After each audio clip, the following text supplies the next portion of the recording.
السادة محبي الكرة المصرية، أهلا بكم. ماتش بعنوان الأفضل هو من يستحق الفوز. الزمالك يهزم بيراميدز الاستقرار 5-4 بضربات الجزاء.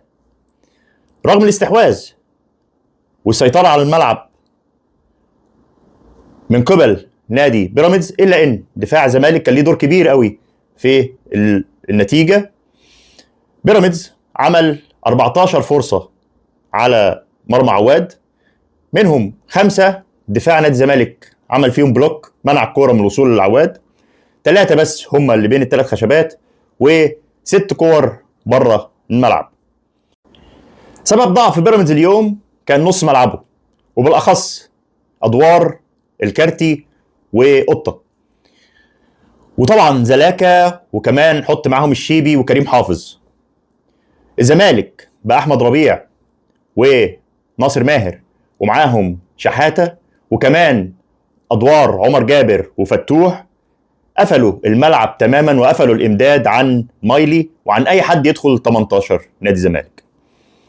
بيراميدز الشوط الثاني قلل شويه من اللعب في الكره القصيره، وبدا يلعب الكرات الطويله ورا عمر جابر، ولكن كل الهجمات اللي حصلت كانت غير مؤثره، لان الزمالك كان متمركز وكان واخد المواقع صح جدا في الدفاع. لولا وجود عواد ولولا تصدياته، خاصة في الشوط الثاني شال كورتين من عرضيات خطيرة لنادي بيراميدز، كان زمان النتيجة مختلفة. خروج بنتايج وفي الشوط الأول ريح شوية وخلى الشيبي يتنفس بلغة الكورة. تغييرات يوريزيتش كلها كانت في وقتها وكلها كانت منطقية جدا، كان بيحاول ان هو يهاجم دايما، يستحوذ ويخلق فرص ويلعب عرضيات، ولكن تغيير كان في حاجه في الملعب كان المفروض تتغير، اللي هو الكارتي كان خارج الخدمه تماما. دي الحاجه الوحيده اللي ممكن الواحد يلوم فيها يورزيتش.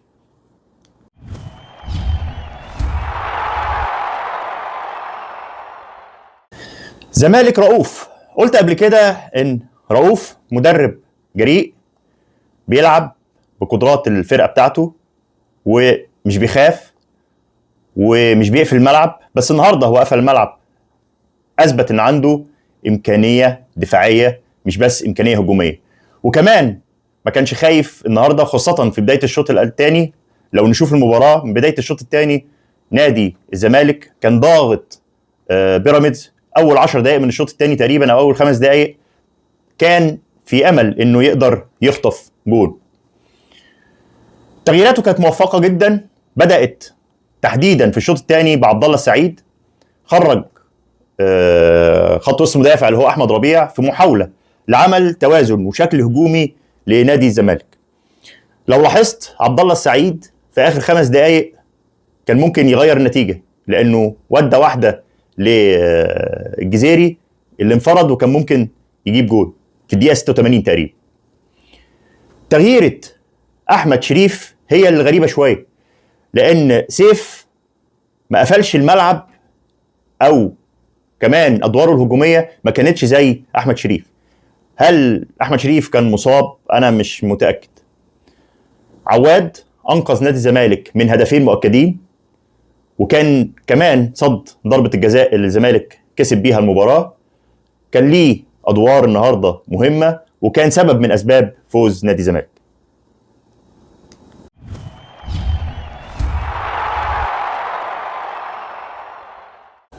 رأيي الشخصي، مباراة قوية، أحداثها كلها من البوكس تو بوكس، فيها سرعة، فيها استغلال للمساحات، ولكن ما كانش فيها استغلال للفرص.